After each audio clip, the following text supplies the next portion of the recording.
Olá, pessoal, tudo bem? Bom, hoje eu vou dar início a uma outra série de áudios e vídeos sobre autoconhecimento, diferente do que eu tenho feito, que é resumo dos livros de desenvolvimento pessoal. E o tema que eu escolhi para iniciar são sementinhas plantadas na infância que germinam ao longo da vida. Porém, aquelas que germinam e não trazem bons frutos. Como exemplo, eu vou trazer algumas situações que aconteceram comigo na minha infância e que recentemente, com a leitura de um livro, que é o Limite Zero, de Joy Vitale, a leitura deste livro me fez refletir em situações, em algumas dores que eu tive maiores, hoje eu ainda as tenho, mas num nível um pouco menor. São situações, dores que eu preciso curar, a tal da cura da criança interior. Não sei se vocês já ouviram falar, mas eu vou explicar aqui para aqueles que nunca ouviram. Então, a leitura deste livro me permitiu fazer uma reflexão em situações que aconteceram lá na minha infância e que refletiram ao longo da minha vida negativamente. Insegurança e carência. Então, eu parei para observar algumas situações em que por insegurança, eu me diminuí para caber em um determinado grupo. Muitas vezes eu me anulei para que as pessoas gostassem de mim. Situações que eu aceitei, situações abusivas. Me permiti, passar por algumas situações abusivas pela carência. Então, eu vou dar alguns exemplos. Eu domino um determinado assunto, e aí em uma discussão, uma roda entre amigos, em um grupo de pessoas falando sobre este assunto, eu não me permitia me expor, eu não me permitia falar sobre o assunto que eu dominava.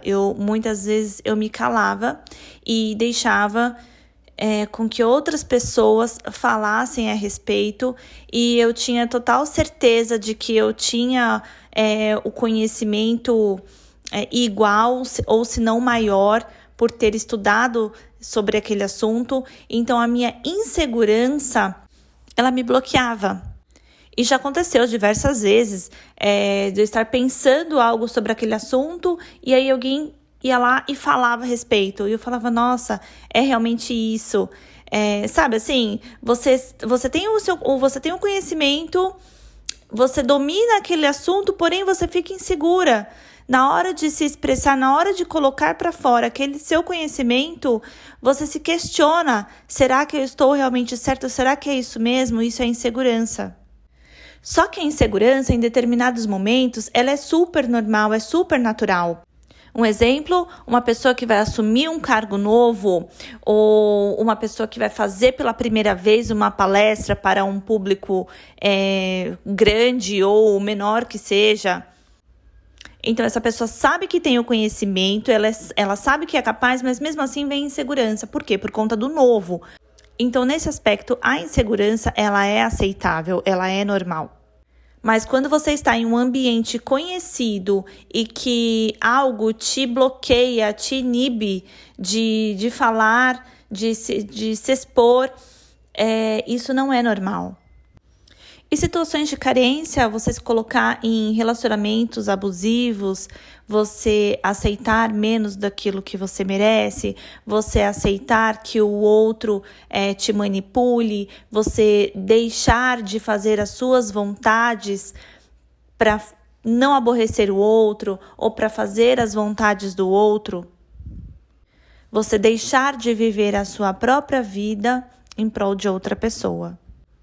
Então, estes são alguns dos exemplos de carência e de insegurança que muitas vezes, por conta de situações que você viveu na sua infância e que ficaram gravadas no inconsciente, você acaba reproduzindo durante a sua vida. Eu vou pegar aqui um exemplo muito comum, que foi a conclusão que eu cheguei em relação à minha pessoa, em relação a mim. Entre eu e os meus primos, Eu sempre fui a mais velha, nós temos uma diferença entre 3 e 4 anos de idade. E na infância, nós passamos a nossa infância juntas, né? Todos os dias a convivência era diária. E eu me recordo que eu sempre era culpada pelas coisas que aconteciam com eles, por eles serem os menores e eu ser a maior.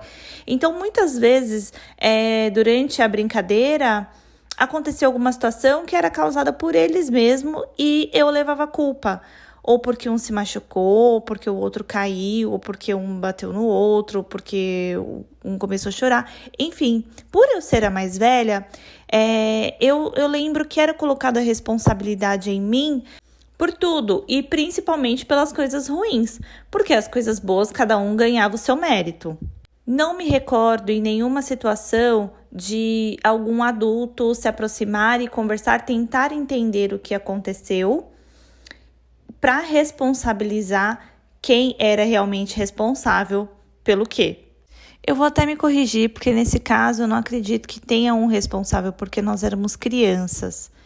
E aí juntava que eu sempre fui muito tímida, então eu acabava não falando, eu acabava aceitando aquela culpa. E essa culpa eu ia internalizando sem saber. E eu não condeno nem os adultos que faziam parte do meu convívio, que faziam isso, porque hoje, observando, analisando, não era algo, imagina, se eles soubessem que o que eles fizeram, que causaria algum transtorno no decorrer da minha vida, na minha vida adulta, com toda certeza eles não teriam feito. E cada criança recebe de um jeito. Comigo foi desta forma. Eu percebo que eu internalizei essa culpa e isso me gerou insegurança. Então, todas as vezes que eu tinha que me expor ou que me impor, eu sempre fui insegura e não tinha certeza de que aquilo que eu estava fazendo se era certo ou não. E deixei passar diversas situações, me calei em diversas situações que era como eu fazia. Eu simplesmente aceitava.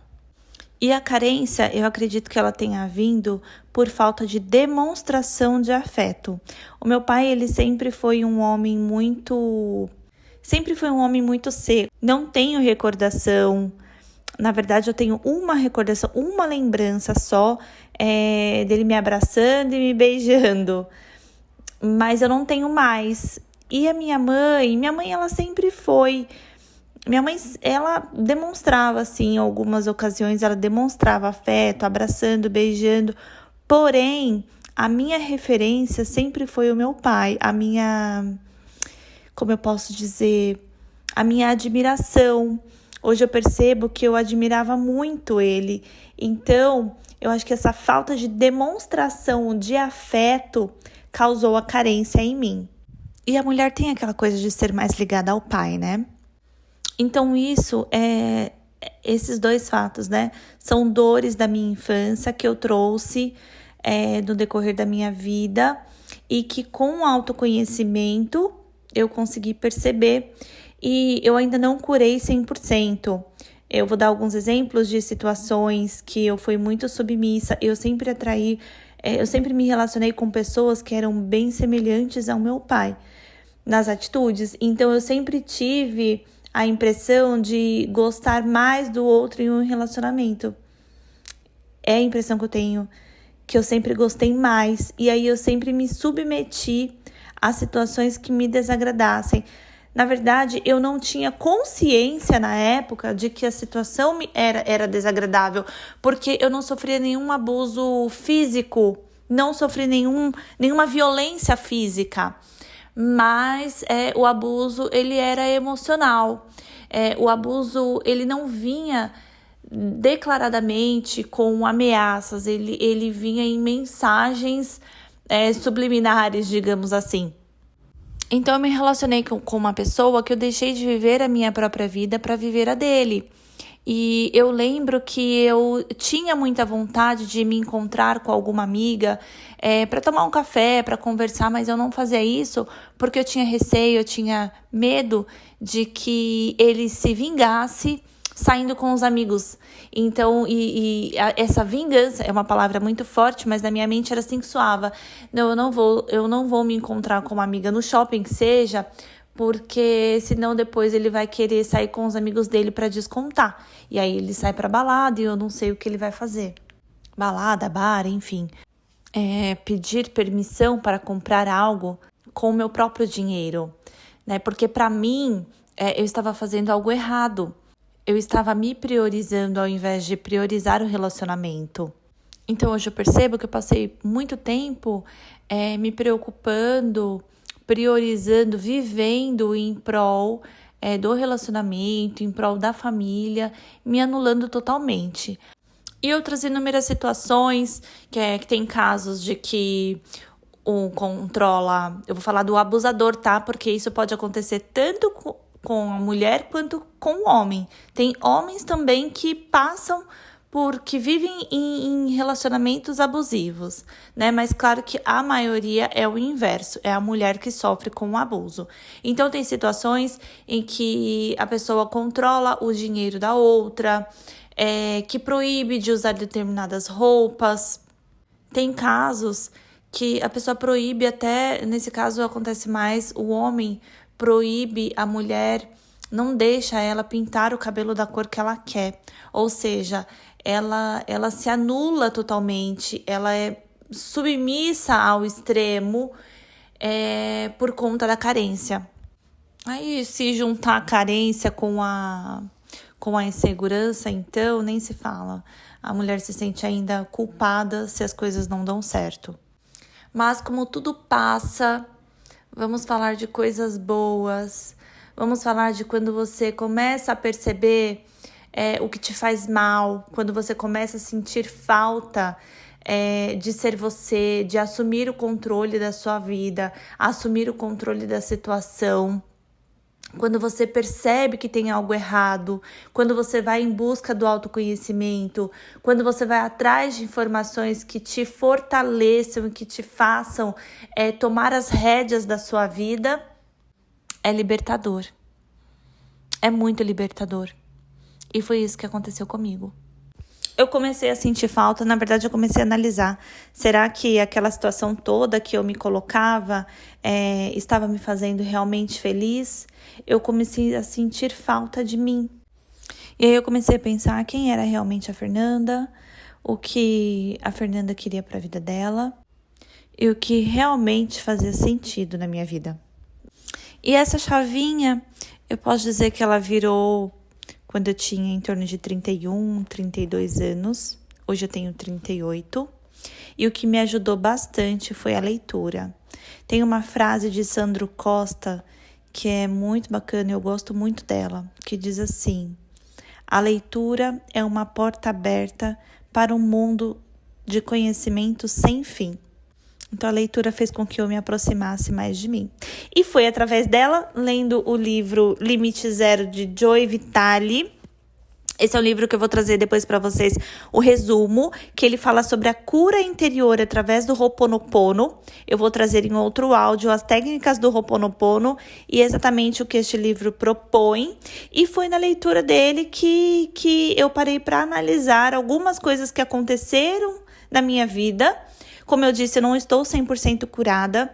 Eu quero me curar ainda com a técnica do Ho'oponopono e vai ser muito interessante se tiverem outras pessoas aqui que se descobrirem na necessidade de curar algo interior e que decidir fazer isso junto comigo através do Ho'oponopono e que compartilhar aqui comigo depois a experiência. Eu vou ficar muito feliz. E os que puderem, que se sentirem à vontade, façam uma autoanálise, façam uma reflexão de situações que vocês se colocam, que vocês se permitem, situações que tragam sentimentos e sensações ruins. Tentem parar e refletir. O que é que pode ter ocasionado isso? Então, quando dizem que o que você é quando adulto, o que você se permite, o adulto que você se tornou, ele depende muito do que aconteceu na sua infância, é de fato real.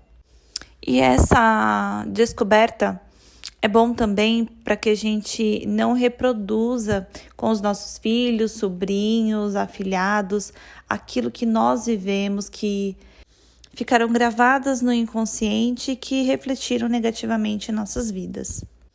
Então é isso, meus queridos. Eu espero que vocês tenham gostado do áudio de hoje. Eu não sei se vocês estão ouvindo em algum podcast ou se vocês estão assistindo pelo meu canal no YouTube, que é Fernanda Alves. Se você não me segue lá, corre para seguir. Ou se você está ouvindo pelo YouTube, acesse as plataformas de podcast. O meu canal, digamos assim, é Desenvolvimento Pessoal com Fernanda Alves, para que vocês não percam nenhum conteúdo. E vamos juntos nessa jornada, nessa busca pelo autoconhecimento, pelo desenvolvimento pessoal, para nos tornarmos seres humanos melhores, primeiro para nós, para que a gente encontre a paz e a felicidade em nós, e depois para que nós consigamos refletir isso e influenciar outras pessoas também, para que elas se descubram e possam também sentir paz, sentir felicidade consigo mesmo e sentir amor, que é o propósito da vida. Um grande beijo, sintam-se abraçados e eu amo vocês.